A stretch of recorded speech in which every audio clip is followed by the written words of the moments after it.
سيدنا محمد وعلى آله وصحبه أجمعين. سبحانك لا علم لنا إلا ما علمتنا إنك أنت العليم الحكيم. رب اشرح لي صدري ويسر أمري واحلل عقدة من لساني يفقه قولي. قال الله تعالى في القرآن العظيم بعد أعوذ بالله السميع العليم من الشيطان الرجيم ولا تركنوا إلى الذين ظلموا فتمسكم النار وما لكم من دون الله من أولياء ثم لا تنصرون. Sadaqallahul Azim. Dan janganlah kamu cenderung kepada orang-orang yang berlaku zalim.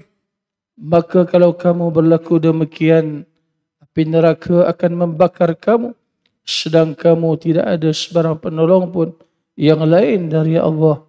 Kemudian dengan sebab kecenderungan kamu itu, kamu tidak akan mendapat pertolongan. Surah Hud ayat 113.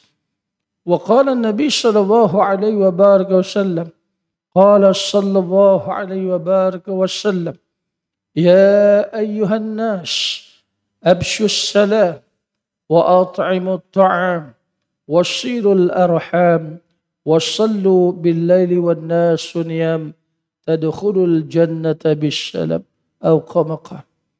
Sabda Nabi sallallahu alaihi wasallam dalam hadis yang diriwayatkan daripada Abdullah bin Salam. Beliau mendengar Nabi sallallahu alaihi wasallam ketika mana datang ke satu pasar di Madinah satu petang. Beliau mendengar Nabi sallallahu alaihi wasallam. Abdullah bin Salam ni adalah seorang asalnya pendeta Yahudi.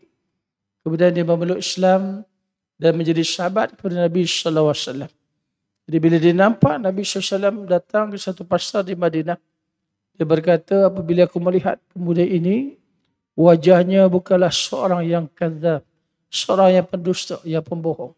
Dan aku mendengar beliau bersabda, Nabi sallallahu alaihi wasallam berkata, ya ayyuhan nas, wahai sekalian manusia, absyus salam, sebarkanlah salam. Wa at'imut ta'am, berilah makan kepada orang yang memerlukan, fakir yang miskin. Wasilul arham, sambungkanlah silaturahim sesama kaum kerabat kamu yang terapat dengan kamu. Wasallu bil-laili wan-nasu niyam, dan bangunlah malam ketika mana orang sedang nyenyak tidur. Tadkhulu jannata bis-salam, dan masuklah kamu ke dalam syurga Allah Ta'ala dengan hati yang tenang dan sejahtera. Atau kama qala. Hadis riwayat Imam At-Tirmidzi, Imam Ibn Majah dan Imam Ahmad. Atau kama qala. Ini kasih Tuan Nazir Masjid Sarjana Utama, Pasal Saf Kepimpinan, Tuan Kuasa Masjid Sarjana Utama, Tuan-tuan Imam, Tuan-tuan Bilal, Tuan-tuan Siak, seluruh ahli qaryah Masjid Sarjana Utama, ibu-ibu, ayah-ayah, adik kakak abang yang dirahmati Allah Subhanahu wa Ta'ala, para alim, para asatizah yang berada di sekitar kawasan Masjid Sarjana Utama ini. Apa khabar semua tuan-tuan pada pagi ini? Sihat semua tuan-tuan? Alhamdulillah. Syukur kepada Allah Ta'ala dengan limpah dan rahmat Allah Ta'ala. Allah Ta'ala bagi kita kekuatan tuan-tuan. Allah Ta'ala pilih kita pada pagi ini untuk hadir, datang salat subuh berjemaah. Allah Ta'ala pilih kita duduk seketika di majlis taman syurga dunia. Majlis yang sangat disukai oleh baginda Nabi sallallahu alaihi wasallam. Sabda Nabi sallallahu alaihi wasallam, Nabi sebut dalam satu hadis, kata Nabi sallallahu alaihi wasallam, man salaka tariqan yaltamisu fihi ilma sahhalallahu lahu tariqan ila al-jannah. Barang siapa yang menjalani satu jalan untuk ke majlis ilmu, maka Allah Subhanahu wa Ta'ala akan memudahkan baginya nanti jalan ke syurga. Dan Nabi sambung hadis ni tuan-tuan, Nabi lagi, wa majtama'a qaumun fi baitin min buyutillah yatluna kitaballahi wa yatadarasunahu bainahum illa nazalat alaihimus sakinah wa ghasyiyatuhumur rahmah wa haffathumul malaikah wa dzakarahumullahu fi man 'indah. Dan tidaklah sekelompok orang, kata Nabi, yang berkumpul di dalam satu rumah Allah. Macam pagi ni kita kumpul di Masjid Sarjana Utama yang kita sayang ini, dan di antara rumah-rumah Allah, sahabat-sahabat kita yang berada di tempat-tempat yang lain, di masjid-masjid yang lain, di surau-surau yang lain, di musalla-musalla yang lain, sekitar kawasan kita ni, di mana saja, mereka membaca kitab Allah, mereka membaca Al-Quran dan saling belajar di antara mereka. Kecuali, kata Nabi SAW, ketenangan turun kepada mereka, rahmat meliputi mereka, malaikat mengelilingi mereka, dan Allah Subhanahu wa taala menyebut-nyebut mereka di kalangan para malaikat di hadapannya. Atau kama qala. Hadis riwayat Imam Muslim, nombor hadis 2699. Jadi alhamdulillah tuan-tuan, dengan istiqamahnya kita duduk dalam majlis ilmu ni, Rasulullah janji pada kita, siapa yang rajin hadir, rajin menempuhi mana-mana jalan untuk menuntut ilmu, maka nanti Allah Ta'ala akan mempermudahkan bagi kita jalan-jalan ke syurga Allah SWT. Lagi banyak majlis ilmu yang kita duduk hadir, lagi banyak halaqah-halaqah majlis ilmu yang kita hadir, Allah Ta'ala nanti akan lebih mempermudahkan bagi kita semua, tuan-tuan, jalan untuk ke syurga Allah Subhanahu wa taala. Dan mereka yang duduk hadir dalam majlis ilmu ni, masya-Allah tabarakallah, malaikat rahmat kita ni, tuan-tuan, dilembayungi oleh puluhan ribu malaikat rahmat yang ada pagi ni bersama kita. Cuma kita tak nampak dengan mata kasar kita aja. Kalau Allah Ta'ala buka hijab mata kita ni, nampaklah malaikat rahmat duduk celah-celah kita sekarang ni, kan? Ada 70,000 malaikat rahmat. Dia penuh dekat Dewan Utama ni, sayap kiri kanan, peluh baca kita solat Jumaat. Cuma kita tak nampak aja. Sayang. Kalau nampaklah, tuan-tuan, pakat-pakat habis semua satu taman kita ni, kurang-kurang dekat 5,000, 10,000 orang, penuh bajet Sarjana Utama ni. Tapi sampai tak cukup tempat. Kita tambah pasang kanopi kat belakang kena kemah.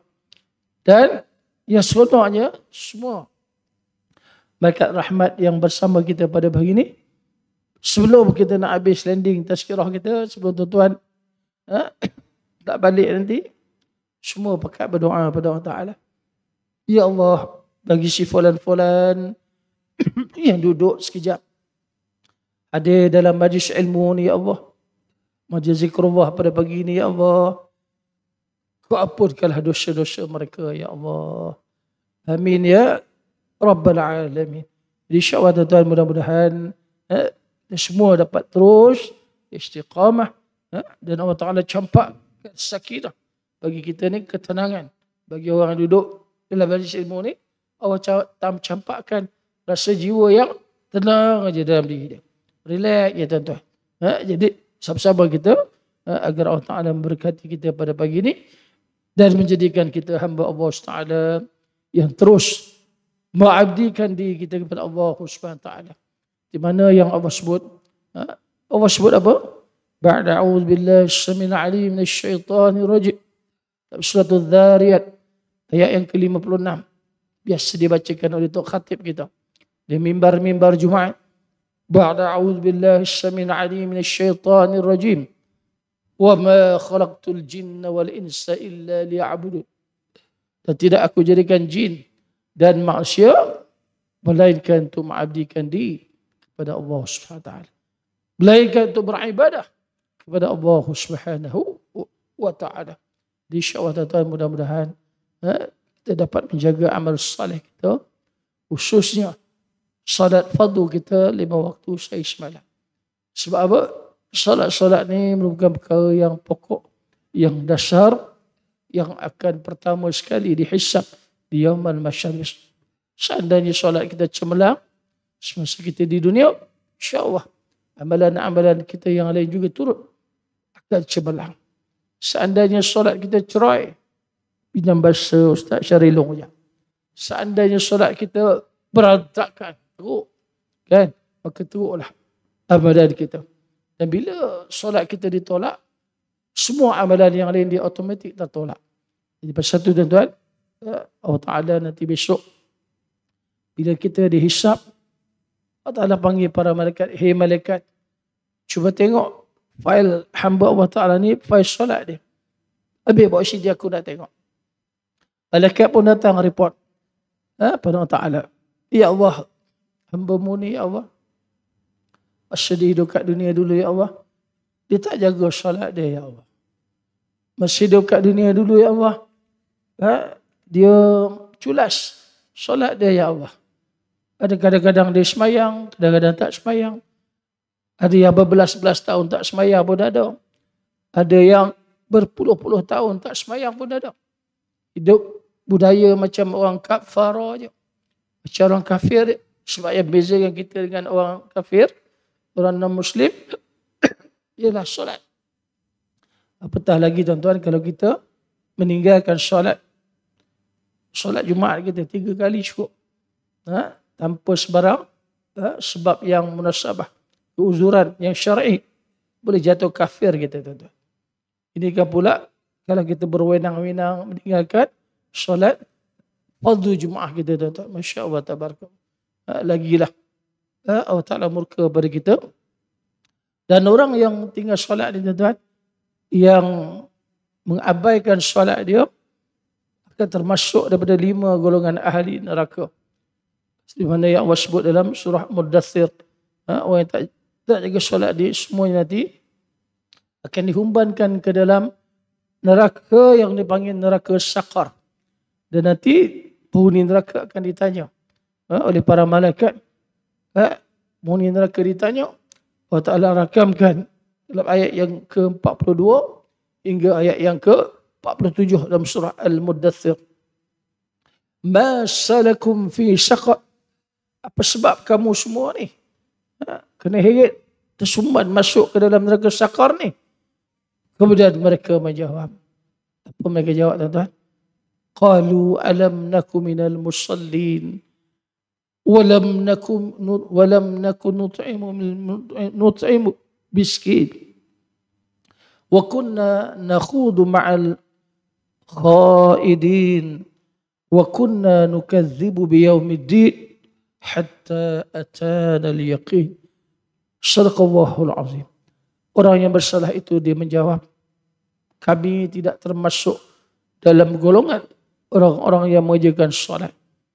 Dan kami tidak pernah memberi makan orang-orang miskin. Dan kami dahulu selalu mengambil bahagian berperkatakan perkara yang salah bersama dengan orang-orang yang memperkatakannya.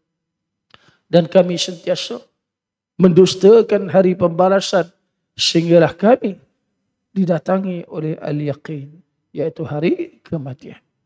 Jadi 5 ahli-ahli neraka ni tuan, yang menjadi ciri ahli neraka, salah seorang dia ialah orang yang mengabaikan solat. Jadi insya-Allah janganlah kita jadi hamba Allah Ta'ala yang mengabaikan solat, supaya kita tidak termasuk di kalangan ciri-ciri ahli neraka. Yang kedua ialah mereka yang tidak memberi makan orang miskin, tidak pernah memberi infak, sedekah wakaf bagi orang miskin. Sedangkan dalam hadis yang kita baca tadi, ya ayuhan nas, Nabi sebut, wahai sekalian manusia, absyus salam, sebarkanlah salam, wa at'imut ta'am, berilah makan pada orang fakir miskin yang memerlukan. Dan yang ketiga, orang ciri ahli neraka ni ialah mereka yang sentiasa hidup dalam maksiat kelalaian. Mereka yang menjadi manusia yang al-ajizu. Kata Nabi SAW, al-ajizu man atba'a nafsah hawaha wa tamanna ala Allah azza wa jalla. Manusia yang rugi, yang gagal ialah manusia yang ketika mana hidup dekat dunia, dia hanya mengikut telunjuk hawa nafsu dia. Hidup kat dunia nak sonok-sonok itu tuan. Sembayang tak nak, puasa tak nak, baca Quran tak nak, selawat tak nak, zikrullah tak nak, melakukan amal-amal soleh yang sunat-sunat pun tak nak, semua tak nak. Kan? Jadi yang hidup dalam kemaksiatan ni, yang jadi manusia al-ajizu ni, dia hanya mengikut telunjuk hawa nafsu dia dan panjang angan-angan dia dengan pemberian Allah Subhanahu wa taala. Jadi ini juga salah satu daripada ciri-ciri ahli neraka yang awak sebut dalam surah Al-Mudaththir tadi. Mereka hidup dalam maksiat, dalam kelalaian dan hanya mengikut telunjuk hawa nafsu mereka. Dan di golongan yang keempat, kata Allah Taala, ialah golongan yang tidak beriman dengan hari kiamat. Dia tak percaya pada adanya al-yaqin, hari kematian. Dia tak percaya dengan adanya hari kebangkitan semula. Dan yang kelima ialah manusia-manusia yang tidak sempat bertaubat sebelum dia meninggal dunia, tuan-tuan. Ini di antara ciri-ciri ahli neraka yang harus kita hindarkan dalam diri kita, insya-Allah. Mudah-mudahan kita tak termasuk di dalam senarai orang-orang yang ada ciri-ciri ahli neraka. Na'udzubillah min dzalik. Ibu-ibu ayah yang sekalian, bersyukur juga kita pada pagi ini Allah Ta'ala bagi kesempatan pada kita untuk meneruskan pernafasan kita pada pagi ini, tuan-tuan. Pejam-pejam mata, tercilik mata pagi tadi, alhamdulillah. Allahu Akbar, hidup aku lagi pagi ni. Kita pun baca doa bangun tidur, alhamdulillahillazi ahyana ba'dama amatana wa ilaihin nusyur. Ya Allah, setelah kau mematikan kami sementara malam tadi, pagi ni kau hidupkan kami semula, ya Allah. Kami sangat-sangat bersyukur padamu, ya Allah. Pagi tadi tuan-tuan bangun pukul 4.30. Ada yang bangun awal lagi. Ada yang bangun pukul 5. Sempat tuan-tuan mandi sendiri. Sempat tuan-tuan pakai baju sendiri. Sempat tuan-tuan ambil wuduk sendiri. Sempat tuan-tuan barang tahajud dalam 2 rakaat. Okey, sempat ibu ayah semua sempat dalam solat tahajud barang 2 rakaat. Mungkin semua sempat barang solat hajat 2 rakaat. Dan sempat tutup dengan solat witir kita, 3 rakaat 2 salam ataupun 1 rakaat. Ada yang witir di awal lepas isyak pun ada. Dia dah witir lepas isyak tu, pagi dia bangun, tak perlu dah buat witir. Dia buat tahajud, buat taubat sikit, ya, buat solat hajat sikit, okey cukup. Kemudian datang ke masjid, ke surau kita, standby pula untuk solat fajar 2 rakaat sebelum subuh. Seperti mana yang diberitahu oleh Aisyah radhiyallahu anha, barang siapa yang solat sunat fajar 2 rakaat sebelum subuh, pahala dia lebih baik daripada dunia dan seisi-isinya. Masya Allah, tabaraka wa ta'ala. Ibu ayah sekalian, masa tu kita lah orang yang paling kaya sekali kat dunia ni. Siapa pun tak boleh lawan kita. Milenial mana, bilioner mana, triliuner mana, siapa pun tak boleh lawan kita. Sebab apa? Allah Ta'ala kurniakan pada kita semua pahala lebih baik daripada dunia dan seisi-isinya. Fabi ayyi ala'i rabbikuma tukadziban. Nikmat Tuhan kamu yang mana lagi kah yang kamu nak dustakan? Masya-Allah, itu baru pahala salat sunat fajar 2 rakaat sebelum subuh yang kita laksanakan. Apatah lagi pahala salat wajib kita daripada subuh sampai ke Isya yang tentu dirahsiakan oleh Allah Taala, yang tentu lebih besar fadilat dia, dia punya pahala dia daripada sunat kita, tuan-tuan. Masya-Allah, tabarakallah. Jadi pasal itu, tuan-tuan, Allah Taala bagi kesempatan kepada kita untuk melaksanakan semua sendiri. Dapat kita solat qabliyah ba'diyah kita, solat rawatib kita, dapat Kita jaga solat duha kita. Di malam hari dapat kita lakukan sedikit tahajud. Sebab apa tahajud ni? Solat malam ni tuan-tuan. Rasulullah beritahu dah lama dah. 1450 tahun yang dulu. Nabi kata apa? Nabi kata, bangunlah malam. Ketika mana orang sedang nyenyak tidur. Wasallu bil-laili wan-nasu ni. Bangunlah malam, bangkitlah malam. Ketika mana orang sedang nyenyak tidur. Kita ni tuan-tuan, yang dah makin otai ni. Dan tengok kat Masjid Sarjana Utama ni pun 70% nampak macam ramai otai-otai. Kat ayah anak, atuk anak. Jadi kita ni bila makin otai ni tuan-tuan, makin kena lebih lagi ibadah kita. Solat jemaah kita lagi kena jaga kuat. Zikrullah kita lagi kena banyak. Selawat kata Nabi lagi kena lebih. Infak sedekah jariah kita lagi kena banyak.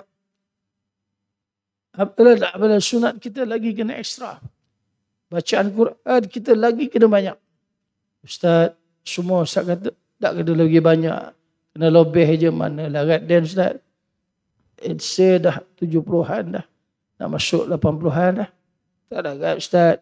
Sampai bila Ustaz? Kan? Sampai kita menghembuskan nafas yang terakhir. Itulah dia manusia yang cerdik, kata Nabi SAW. Yang bijak. Sebab tuan-tuan, kita ni umat Nabi Muhammad SAW, Rasulullah sebut umur umat aku ni tak panjang. Di antara 60 hingga 70 tahun je. Dan bila kita masuk fasa umur 6 siri tuan-tuan, kita semua termasuklah yang akan masuk nanti fasa 6 siri ni berada di dalam fasa kematian. Ambang kematian. Bukan nak suruh semua mati, tak. Nak ceritanya. Kita dah masuk dalam fasa kematian. Dan kena persiapkan diri kita. Dan yang muda-muda pula, jangan sombong. Aku ni muda lagi. Baru 3 siri, 4 siri, 5 siri kan. Pak Ahmad yang jadi Bilal tu dah 6 siri kan masuk 7 siri tu.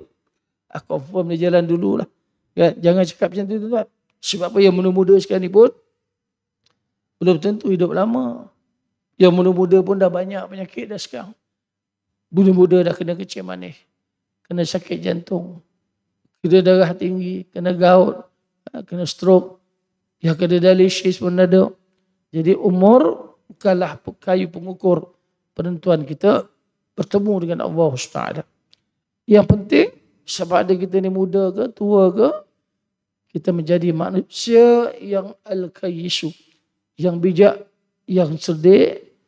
Yang kata Nabi SAW dalam satu hadis yang diriwayatkan daripada sahabat yang bernama Abu Ya'la Shaddad bin Aus radhiyallahu anhu. Rasulullah SAW sabda apa tuan-tuan? Nabi kata, al-kayyisu man dana nafsah. Manusia yang bijak, yang cerdik atas muka bumi ini, siapa dia? Ialah man dana nafsah. Yang sentiasa menghisap diri dia. Wa amila lima ba'dal maut. Dan dia sentiasa beramal dengan untuk bekalan selepas mati dia besok. Maknanya tuan-tuan, selagi mana dia hidup, selagi mana kita semua diberikan Allah Ta'ala al-hayah. Al-hayah ni kehidupan. Yang tak ada pada orang yang dah meninggal dunia. Yang dah pergi dulu daripada kita. Sebab apa tuan-tuan? Hanya manusia yang ada al-hayah. Sebab apabila manusia ada al-hayah dalam diri dia, ada kehidupan, roh masih lagi melekat dalam jasad dia. Masih tidak terpisah lagi daripada jasad dia. Bila roh masih berada dalam jasad kita, sebenarnya Allah Ta'ala bagi peluang yang seluas-luasnya untuk hamba tu, yang ada al-hayah tadi, untuk memaksimalkan sebanyak mungkin ibadah dia. Sebab dia masih hidup lagi. Masa tu, sedekah dia, selawat dia, zikrullah dia, bacaan Quran dia, umrah haji dia, segala perkara amalan soleh semua diterima oleh Allah SWT sebab masih hidup. Kan? Tapi bila orang yang dah pergi dulu meninggalkan kita, tuan-tuan, saat nyawa dah sampai ke tenggorokan, malam yughargir, bila nyawa dah sampai kat tenggorok ni, dah halkum ni, ketika itu telah terputuslah, tertutuplah pintu taubat bagi anak Adam. Dan bila nyawa telah dirungkaikan daripada jasad, roh terpisah daripada jasad, bila Allah Ta'ala perintahkan malaikat Israel cabut nyawa kita besok, dan ketika itu terputuslah segala kelazatan ibadah bagi anak Adam. Terputuslah segala kelazatan dunia bagi anak Adam. Kelazatan dunia itu apa, Ustaz? Kelazatan dunia ni, kelazatan kita dapat jaga solat kita 5 waktu sehari semalam, istiqamah, berjemaah. Kelazatan dapat kita terus berzikrullah, membasahkan lidah-lidah kita, membesarkan keagungan Allah SWT. Kelazatan kita dapat berselawat ke atas baginda Nabi sallallahu alaihi wasallam. Allahumma salli ala sayyidina Muhammad wa ala ali Muhammad. Kelazatan dapat terus kita bersedekah, infak, sedekah jariah kita, yang berterusan, biarpun sedikit tetapi istiqamah. Sebab apa, tuan-tuan? Infak-infak sedekah jariah kita ni walaupun sedikit, tapi istiqamah, infak sedekah jariah kita dapat selamatkan kita besok daripada siksa azab kubur. Dapat selamatkan kita besok daripada siksa azab api neraka Allah Ta'ala. Dan orang yang suka bersedekah, berwakaf ni, tuan-tuan, Allah Ta'ala akan suburkan harta dia. Macam mana ibu ayah duk bayar zakat, kan? Kita bayar zakat, dia cukup syarat kena 1/40 ataupun 2.5% cukai pendapatan hasil kita. Sekiranya syarat tu cukup haul, cukup syarat-syarat untuk kita berzakat. Kalau tak cukup syarat, tak payah zakat. Dan ini semua pahala ni dapat kita laksanakan ketika mana kita hidup. Di mana yang ada sebut tadi, bila semua kita dapat buat sendiri, dapat bangun sendiri, dapat pakai pakaian kita sendiri, dapat kita solat sendiri. Sebelum pada satu saat dan ketika bila mana Allah Ta'ala berfirman dalam suratul Qiyamah, ayat yang ke-26 dan ayat yang ke-27. Balik, ibu ayah buka Al-Quran, simak balik. Allah Ta'ala berfirman, ba'da a'udhu billahi as-samil alim minasyaitanir rajim. Kalla idza balagatit taraqi wa qila man araq.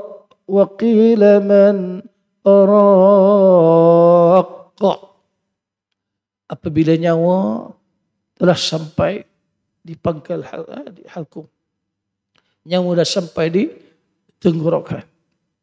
Pada masa itu manusia dalam keadaan terpinga-pinga, hawiu, tertanya-tanya, wa qila man araq. Siapalah agak-agak yang boleh dapat selamatkan roh kita ni yang Allah Ta'ala dah cabut ni, yang dah naik sampai kat pangkal halkum kita ni. Agak-agak boleh tak siapa-siapa tolong turunkanlah balik roh aku, dah hidup lagi ni, kan? Dan ketika itu juga Allah Ta'ala bercabar kita manusia, tuan-tuan.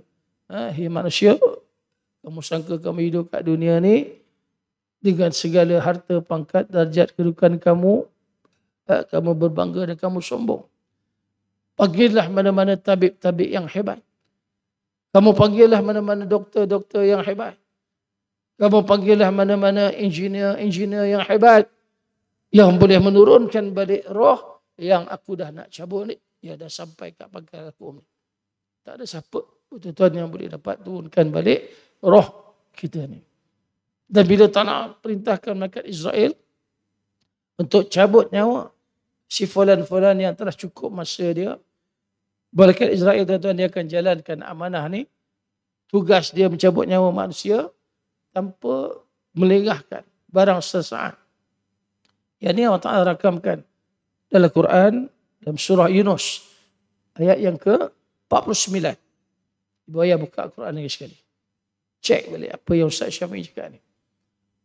Tahu kematian yang bila mendatang pada kita nanti, Dia tidak akan berlaku tercepat ataupun terlambat walaupun barang sesaat, walaupun barang sedetik.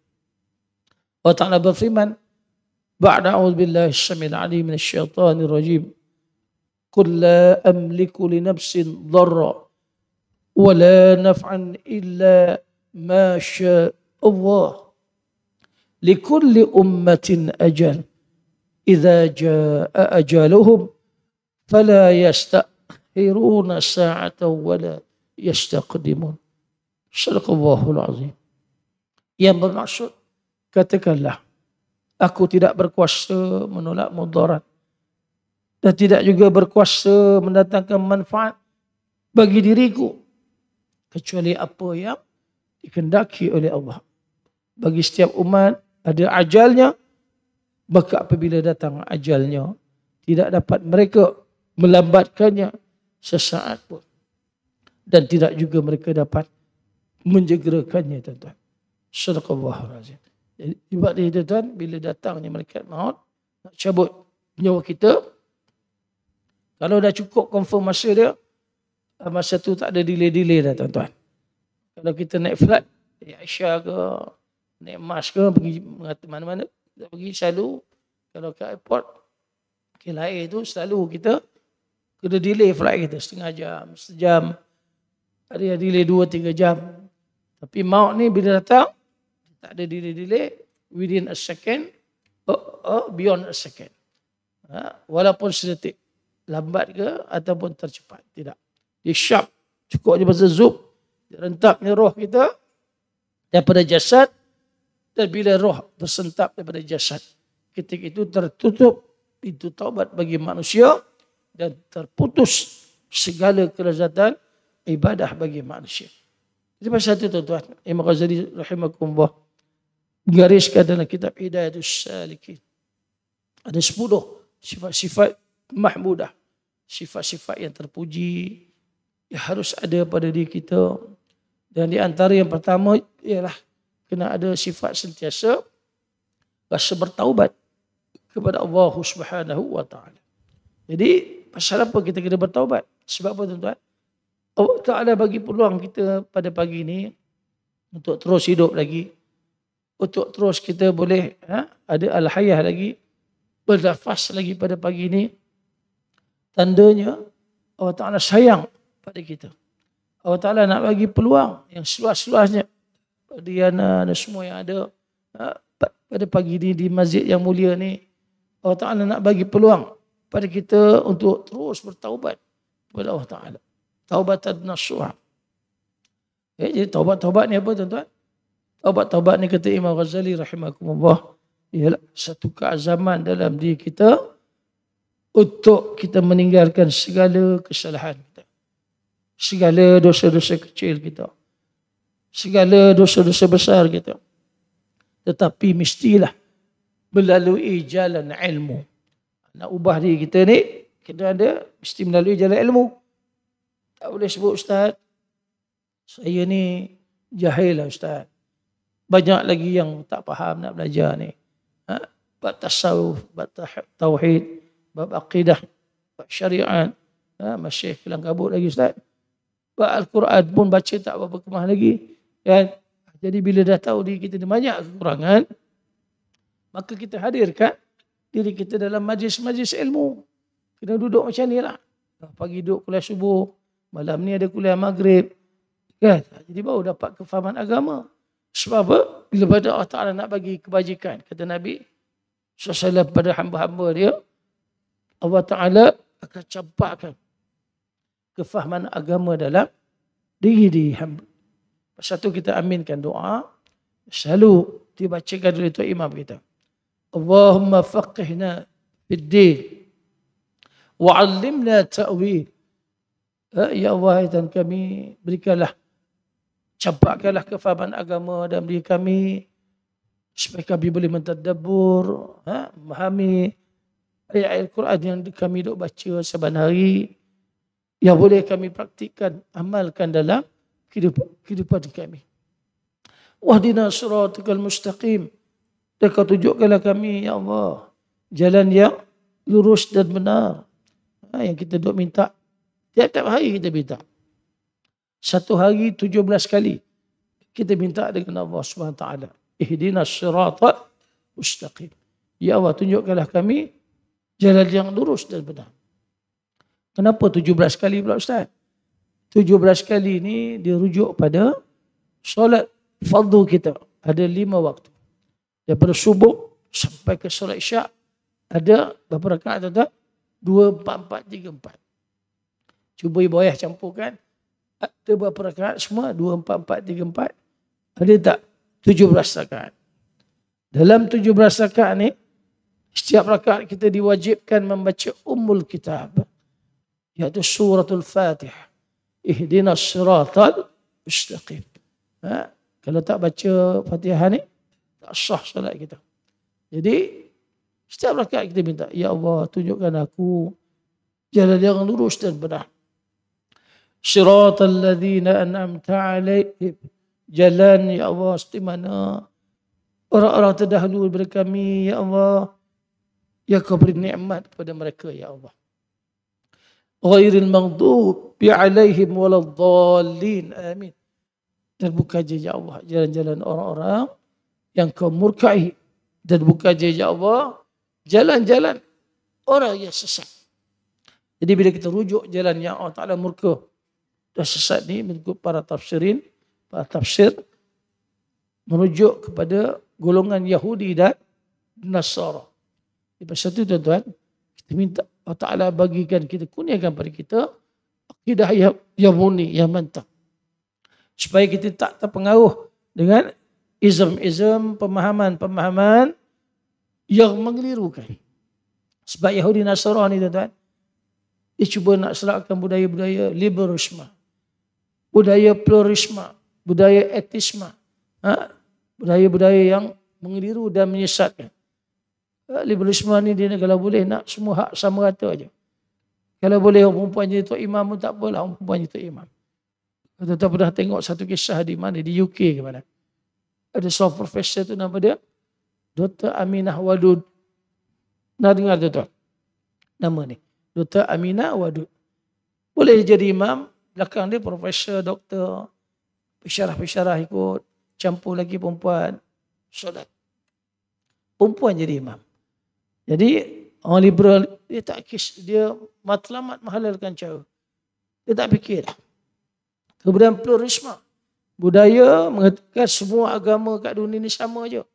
Islam ke, Buddha ke, Hindu ke, Nasrani ke, kita ni semua sama je. Tuhan yang satu.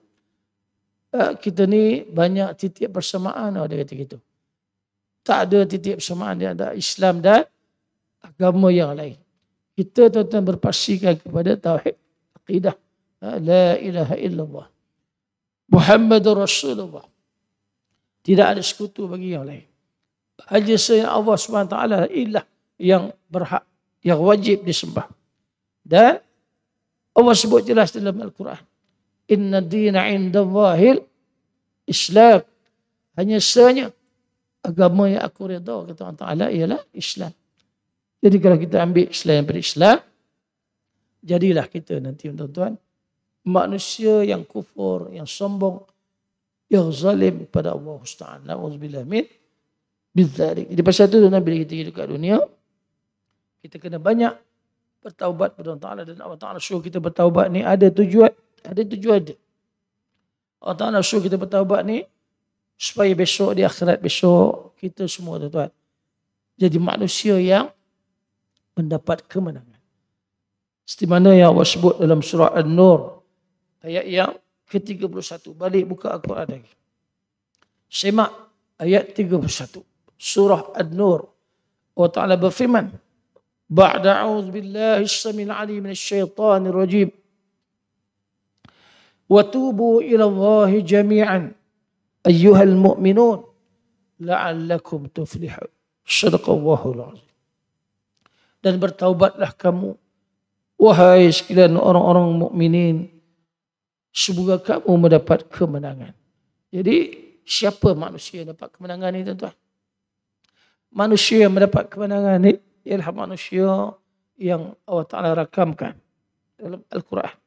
manusia yang faqad faz, manusia yang benar-benar merdeka di dunia wal akhirah. Dunia dia selamat, akhirat pun dia selamat. Maknanya dia faqad faz, yang benar-benar berjaya, merdeka, yang benar-benar muflihun, yang benar-benar mukhlisin, hamba yang ikhlas beribadah dalam hidup dia. Di mana yang Allah Ta'ala gambarkan surah Ali Imran ayat yang ke 185. Ayat ni biasalah dibaca oleh Tok Imam kita. Masa bila Tok Imam kita baca ni? Biasanya kalau masa nak talqin jenazah. Kalau ada jemaah kita meninggal, adik-adik kita, mak ayah kita, siapa je lah meninggal. Ayat ni lah Tok Imam kita baca. Dan talqin-talqin yang dibacakan tu pada jenazah arwah yang ada 6 kaki dalam tu, Allah Ta'ala bagi izin orang yang mendengar talqin tu, dia dengar dengan jelas satu persatu yang diperingatkan pada dia. Cuma dia tak mampu nak jawab je. Dan talqin-talqin yang kita baca tu, yang dibaca untuk imam kita tu, sebenarnya peringatan buat diri tu imam tu sendiri. Dan peringatan buat manusia, muslimin muslimat yang hidup, yang mengiringi, meraihkan jenazah yang kita hantar ke kuburan itu. Sebab apa? Nabi SAW bersabda, bila berlakunya kematian, ambillah peristiwa kematian itu sebagai satu inzar buat diri kamu. Sebagai satu peringatan buat diri kamu semua. Sebab apa? Kullu nafsin dha'iqatul maut. Setiap yang bernyawa pasti akan merasai kematian. Wa innama tuwaffawna ujurakum yawmal qiyamah. Dan nanti akan disempurnakan segala balasan baik dan buruk kita. Di hari kiamat, amal baik dan amal buruk kita di hari kiamat besok. Di mana yang tuan-tuan ibu ayah, bila semayang, kadang-kadang bila kita baca surah Al-Zalzalah, ayat ke-7, ayat ke-8. فَمَنْ يَعْمَلْ مِثْقَالَ ذَرَّةٍ خَيْرًا يَرَهُ وَمَنْ يَعْمَلْ مِثْقَالَ ذَرَّةٍ شَرًّا يَرَهُ. Setiap amal kebajikan kita, walaupun sebesar zarah, akan nanti didatangkan dengan surat amalan kita. Setiap amal soleh kita, amal keburukan, kejahatan kita, walaupun sebesar zarah, walaupun sebesar kuman, walaupun sebesar biji sawi, juga nanti akan didatangkan dengan surat amalan kita.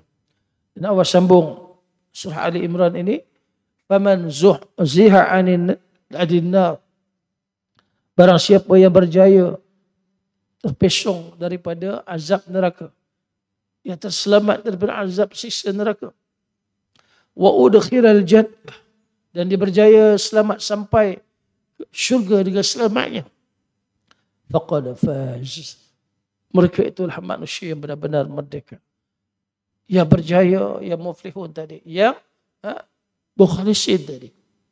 Dia berjaya di dunia wal akhirah, iaitu ketika mana besok tuan-tuan, semua manusia apabila mereka meniti titian asyarat besok. Sebab kita ni bila nak ke syurga Allah Ta'ala, dia wajib kena cross lalu neraka tu. Dan lalu neraka ni tuan, ada pula satu jalan lagi kena lalu. Sepanjang-panjang neraka tu Allah Ta'ala rentaskan satu jambatan, satu titian yang sangat panjang. Iaitulah yang dipanggil titian asyarat. Jadi sejak zaman umat Nabi Adam sehinggalah zaman umat akhir zaman, tak kira lah Nabi ke, Rasul ke, semua pasti akan melalui jalan ini. Di mana yang Allah sebut dalam suratul Maryam, Allah sebut apa tuan-tuan? Ba'da a'udzubillahi as-samil 'alim minasyaitanir rajim. Tak berceritakan tentang bagaimana besok manusia akan dibawa ke transit yang terakhir. Setelah dihisap, ditimbang amalannya di neraca mizan. Dan setelah dihisap, amalan dia satu persatu, seorang-seorang akan dibawa nanti ke destinasi yang terakhir, sama ada dia layak untuk transit masuk ke syurga Allah, ataupun dia menjadi salah seorang daripada penghuni neraka. Na'udzubillah min dzalik wal a'yadzubillah. Jadi Allah Ta'ala berfirman dalam surah Maryam ayat 71 dan 72. Ba'da a'udzubillahi as-sami'il 'alim minasy syaithanir rajim. Wa in minkum illa wariduha kana 'ala rabbika hatman maqdiyya. Dan tidak ada seorang pun di kalangan kamu, hai manusia, yang akan melintasi neraka nanti. Yang nak apa? Yang akan melintasi neraka ni, yakni dengan melalui, menyeberangi satu jalan. Apa jalan tu tuan-tuan? Dipanggil titian asyirat. Titian asyirat ni apa? Titian asyirat ni ialah perkara yang gaib, yang wajib kita imani. Dan menurut Hujatul Islam Al-Imam Ghazali rahimahullah, ada kitab Hidayatus Salik, Imam Ghazali kita apa? Titian asyirat ni keadaan dia lebih tajam daripada mata pedang permukaan dia. Dan lebih halus daripada rambut kita. Bayangkan tuan-tuan, lebih tajam daripada mata pedang. Kalau kita pegang mata pedang sembelihan tukang sembelih kita yang ada kat Masjid Sarjana Utama ni, yang mungkin ada dalam dekat 7-10 orang lah. Hebat-hebat penyembelih kita ni. Sebelum nak hari raya kurban, seminggu sebelum nak hari kurban dah siap, get ready dah. Dah pergi hantar barang asah grind, bagi sharpening mata dia. Dah bagi tajam. Siapan nak kurban kan. Kalau tersilap kita pegang pedang sembelihan mereka, pegang sikit kan jari, boleh luka jari kita. Kan? Punya tajamnya.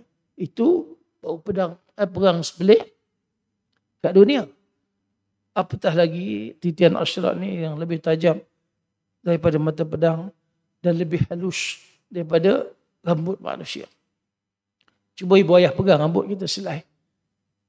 Saya dah tak ada rambut, dah ada botak dah habis. Pegang selai. Ya Allah, rambut aku ni, ya Allah. Berapa mikro je. Ya Allah, halus. Dah lah halus, kata Imam Ghazali. Dia belah 7 pula lagi tu. Masya Allah, tabarakallah.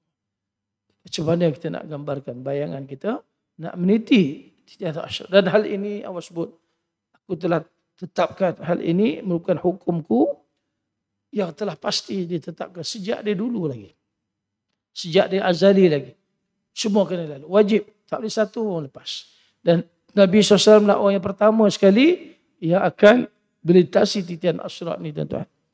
Jadi Allah sebut dalam ayat yang kedua, thumma nunajjiyal ladzina ittaqaw. Kemudian kami selamatkan golongan orang-orang yang bertakwa.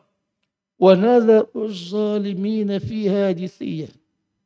Dan membiarkan mereka yang zalim, yang ingkar, yang kufur, jatuh ke dalam neraka Allah Ta'ala.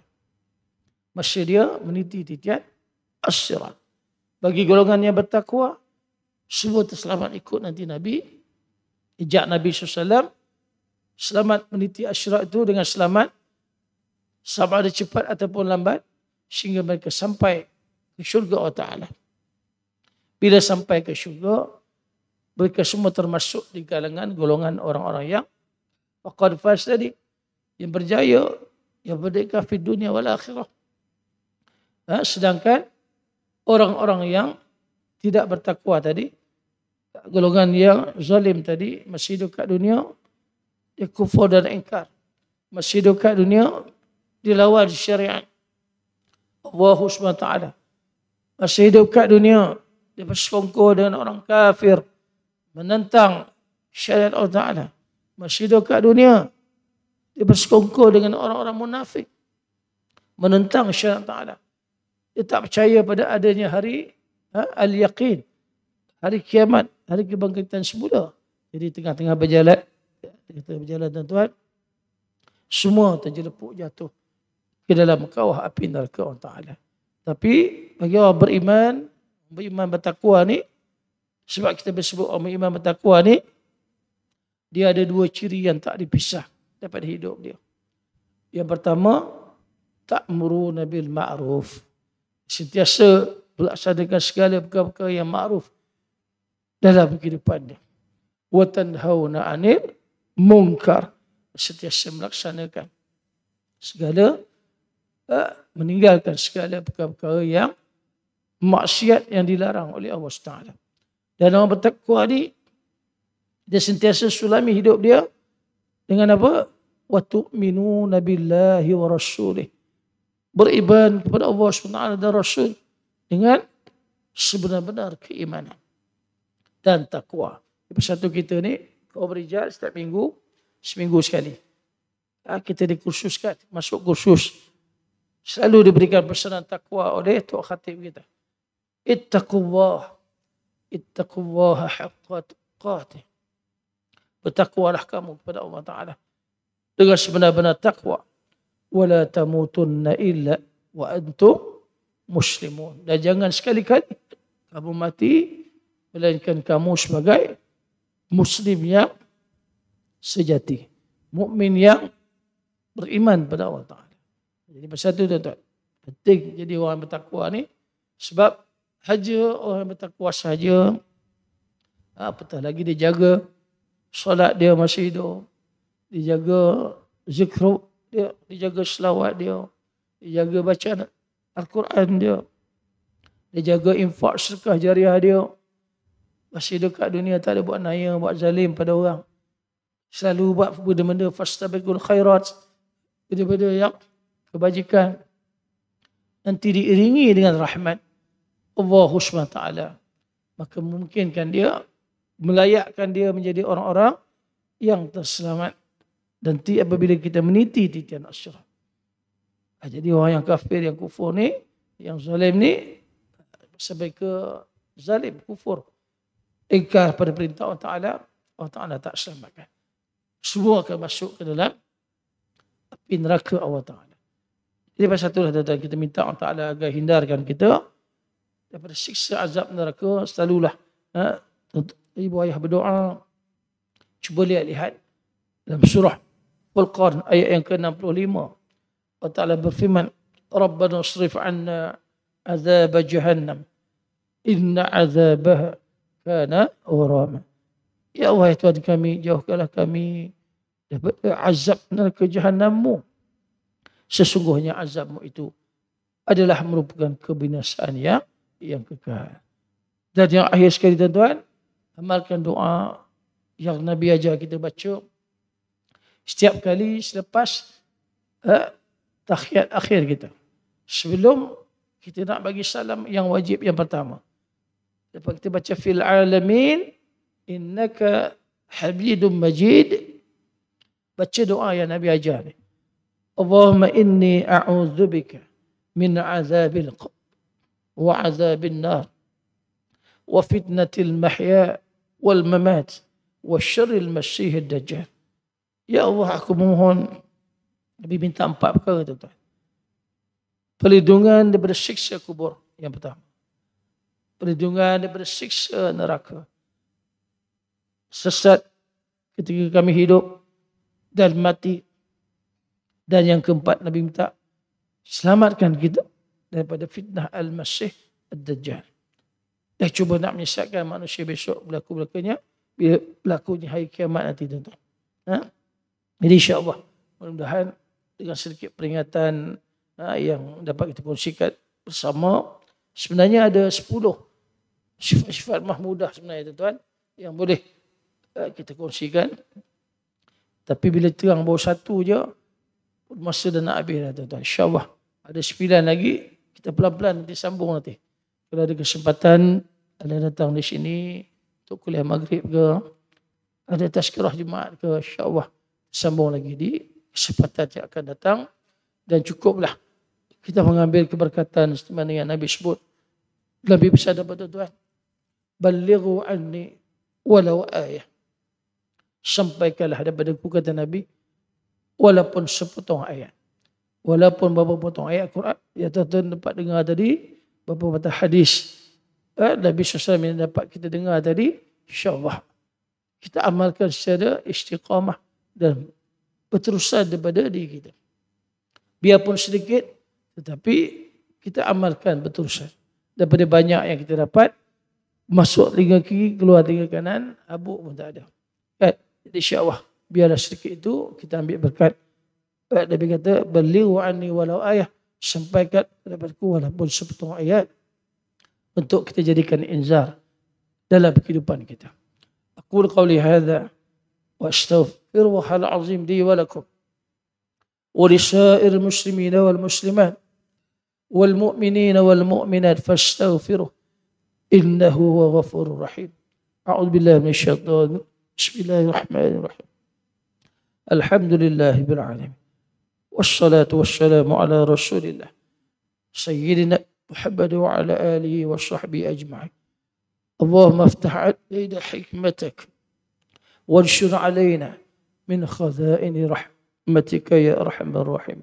Allahumma ahyina bil iman wahshurna bil iman wa adkhilna jannata ma'al iman. Allahumma rabbana ighfir lana wa li ikhwana alladhina sabaquna bil iman. ولا تجعل في قلوبنا غلا للذين آمنوا ربنا إنك رؤوف رحيم. اللهم أحسن عاقبتنا في الأمور كلها وأجرنا من خزي الدنيا وعذاب الآخرة. اللهم أرنا الحق حقا وارزقنا اتباعه وأرنا الباطل باطلا وارزقنا اجتنابه. اللهم فقهنا في الدين وعلمنا التأويل واهدنا صراطك المستقيم صراط الذين أنعمت عليهم من النبيين والصديقين والشهداء والصالحين وحسن أولئك رفيقا يا أرحم الراحمين. ربنا آتنا في الدنيا حسنة وفي الآخرة حسنة وقنا عذاب النار والحمد لله. سبحانك اللهم وبحمدك